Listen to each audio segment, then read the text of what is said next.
तो चलो तुम लोग को ना प्रश्नावली 13.3 का 1 नंबर क्वेश्चन पहले बता देते हैं, ठीक ना। तो क्वेश्चन पहले गौर से पढ़ो, ठीक ना। करा कि त्रिज्या 4.2 सेंटीमीटर वाले धातु के एक गोले को पिघलाकर त्रिज्या 6 सेंटीमीटर वाला एक बेलन बनाया। मतलब गोला को हम लोग पिघला दिए हैं और उसको बना दिए हैं बेलन, ठीक। तो करा कि बेलन की ऊंचाई ज्ञात करें। तो जब गोला उला को पिघलाएंगे तो हम लोग आयतन को लेकर के चलेंगे, ठीक ना। आयतन हमको निकालना है। तो गोला की त्रिज्या 4.3 है, तो हम लोग लिखेंगे यहाँ पे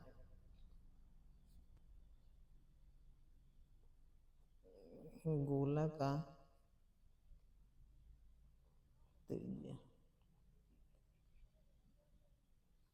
बराबर हो जाएगा 4.2 सेंटीमीटर, ठीक। इतना हो गया। अब लिखेंगे इसीलिए गोला का आयतन, आयतन हो जाएगा तुम्हारा 4/3 पाई आर क्यूब, ठीक ना। तो तुमको क्या करना है कि 4/3 लिख के पाई लिख देना है, आर की जगह पर हो जाएगा 4.2 का क्यू, ऐसे रहने दो, ठीक ना। इतना ही पढ़ो। अब तुमको क्या करना है, से देखो।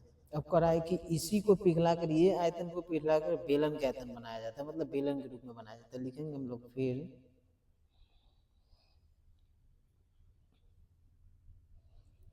बेलन की त्रिज्या बराबर हो जाएगा 6 सेंटीमीटर। इसीलिए बेलन का आयतन, तो बेलन का आयतन हो जाएगा तुम्हारा पाई आर स्क्वायर एच। पाई के पाई रहने दो, आर के जगह पर 6 × 6, एच के जगह पर एच रहने दो, ठीक। अब कह रहा है कि गोला को पिघला कर बेलन बनाए थे। लिखेंगे जन्म चूंकि गोले को पिघलाकर बेलन बनाया जाता है, इसीलिए बेलन का आयतन बराबर हो जाएगा तुमको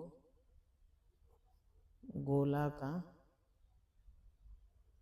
आयतन, ठीक। अब बेलन का आयतन तुम्हारा हो जाएगा, ये वाला जो है ना, इसको लिख लो पाई × 6 × 6 × इधर हो जाएगा तुम्हारा गोला का 4/3 पाई इंटू 4.2 को सीधा 3 बार लिख दो, तो उसको लिख दो सीधा सीधे 42/10, 42/10, 42/10, इतना हो गया तुम्हारा, ठीक ना। अब 10 कहाँ से आ गया, तो दशमलव उड़ जाएगा, उसके नीचे 0 0 बैठा के 3 बार लिख देना है इसको। अब पहले पाई से तुम पाई को काट लो, ठीक। और तुमको 6 से ना 42 को काटना है 7 मरते में, फिर 6 से 42 को काटना है 7 मरते में, ठीक। इतना हो गया। अब 3 से ना 42 को काटना है तुमको 14 मरते में, ठीक। अब एच को तुम इधर तो कुछ नहीं बचा, तो एच लिख लो। अब तुमको 7 7 14, 4 × 7 × 7 × 14, ठीक ना। इतना हो गया। नीचे हो गया 1 पर 1 2 3 वो 0। अब तुमको क्या करना है, इसे देख लो, ये सबको गुना कर लो तुम। 7 7 49 और 14 चौका 56, तो 49 को 56 से।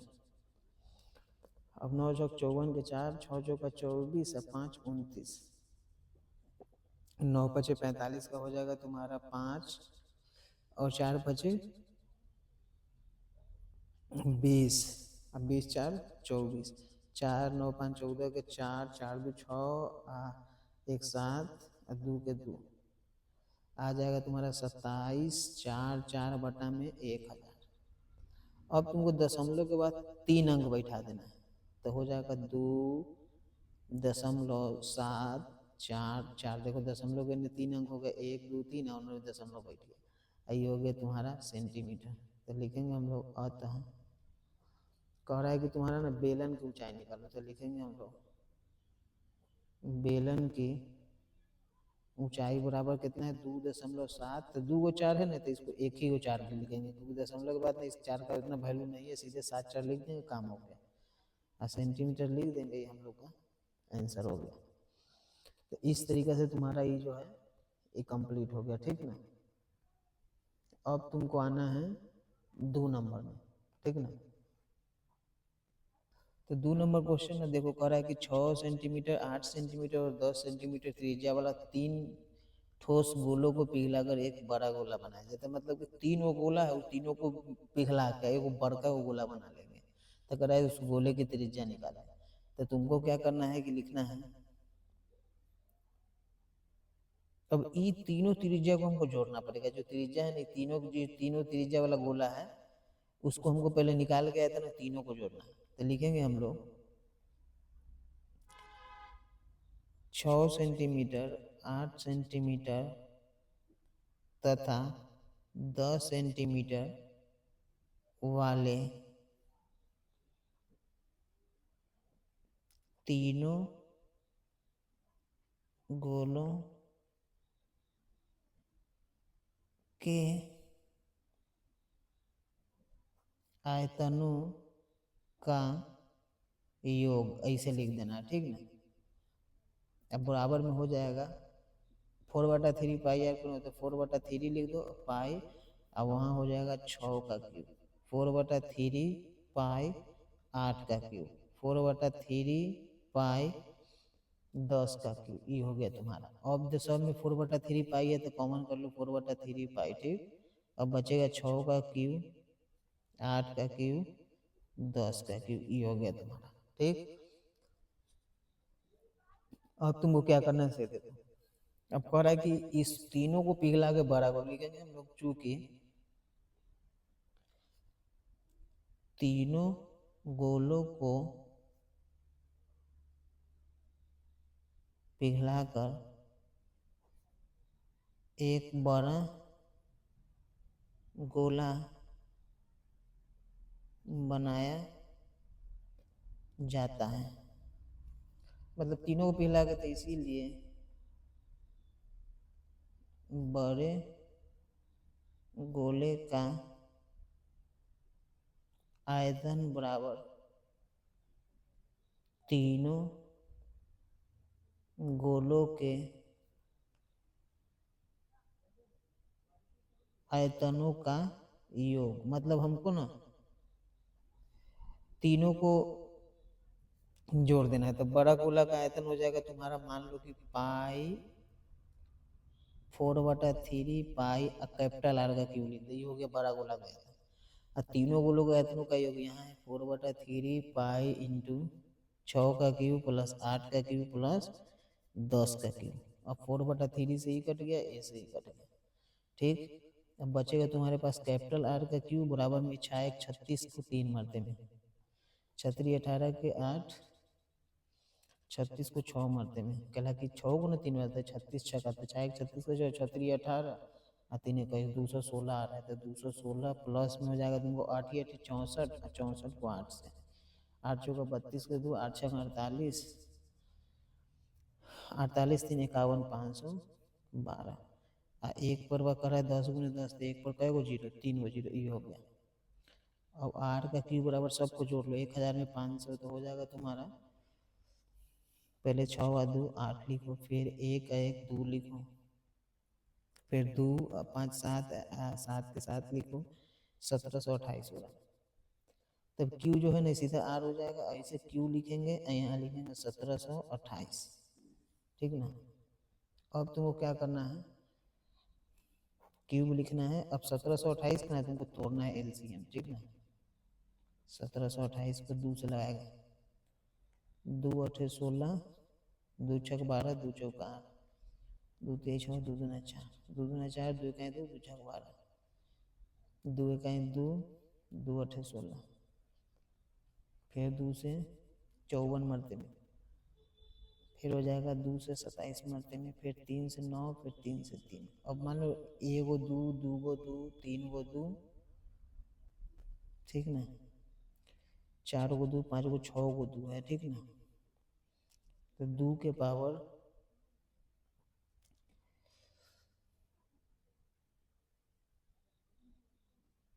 मानो ना, तो वही तुमको 2 गुने 2 के पावर 6 लिख दो, यहाँ हो जाएगा तुम्हारा 3 के पावर 3 लिखो, ठीक ना। अब तुमको क्या करना है कि देखो, अब 3 को 2 है ना, उसका एगो मतलब ये तो कटने वाला है, तो तुमको 2 के पावर 6 है ना, तो उसको तुमको ना करना कैसे, देखो ऐसे लिख दो, 2 के पावर 3 गुने 2 के पावर 3 गुने 3 के पावर 3। अब सब ई क्यू से ही सब अपना अपना कट गया, तो तुम्हारा एगो 2 बचेगा, फिर एगो 2 बचेगा, फिर एगो 3 बचेगा, तो 2 दूना 4 तिया 12 सेंटीमीटर। अब बड़ा गोला का जो तुम लोग का यहाँ पे त्रिज्या है ना, वो तुम्हारा 12 सेंटीमीटर हो गया। तो इस तरीके से बहुत आसानी से तुम इसको बना लेना, ठीक ना। हाँ समझे, इसको स्क्रीनशॉट लेके बना लो, जैसे मन है वैसे बना लो, ठीक। तो 2 के बाद हम 3 नंबर बता देते हैं। तो 3 नंबर कह रहा है कि व्यास 7 मीटर वाला 20 मीटर गहरा एक कुआं खोदा जाता है। कुआं मतलब मान लो एक बेलन है, ठीक ना।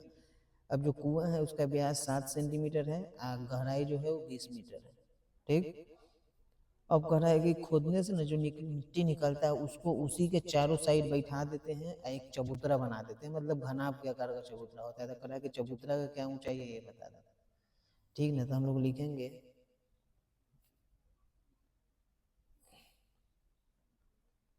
कुआं का व्यास बराबर हो जाएगा तुमको 7 मीटर, तथा कुआं का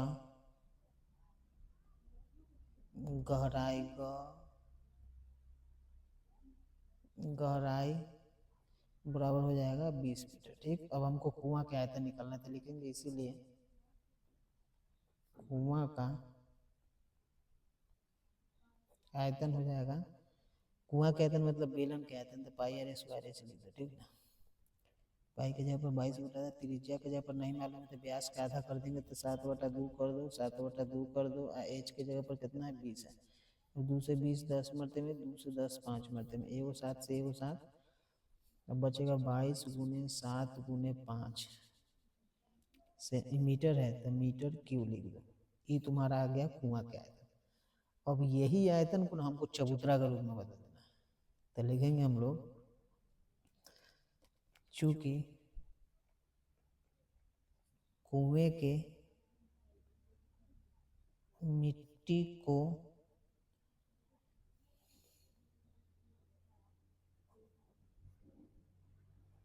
समान रूप से फैलाकर चबूतरा बनाया गया है, इसीलिए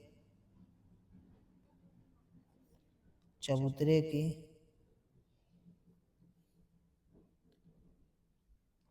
आयतन बराबर हो जाएगा कुआं का आयतन, ठीक ना। चबूतरा की नहीं, चबूतरा का आयतन कर देना, ठीक ना। अब चबूतरा का आयतन मतलब घनाभ का आयतन होता है लंबाई गुने चौड़ाई गुने ऊंचाई। अब बराबर में कुआं का आयतन तो यह दे रहे तुम्हारे पास 22 गुने 7 गुने 5 ही हो गया। अब देखो, अब कह रहा है कि चबूतरा के ना कुछ फैलाकर 22 और 14 दिया है, तो लंबाई की जगह पर मान लो कि 22 हो गया और चौड़ाई की जगह पर मान लो 14 हो गया। ऊंचाई का कह रहा है कि हमको ना ऊंचाई बताना है, तो ऊंचाई नहीं है तो एच लिख देंगे ना, वो 22 गुने 7 गुने 5।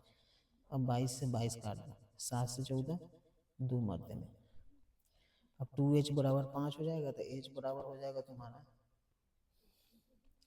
5/2, तो काट देगा तो हो जाएगा 2.5 मीटर। लिखेंगे अतः चबूतरे की ऊंचाई बराबर 2.5 मीटर, ये आंसर हो गया तुम्हारा। तो इस तरीके से तुम तीसरा क्वेश्चन बना लेना, ठीक ना। तो फिर अगला आगे भी हम बता देंगे, ठीक ना, इसी तरीके से। इसमें अब इतना ही रहने दो।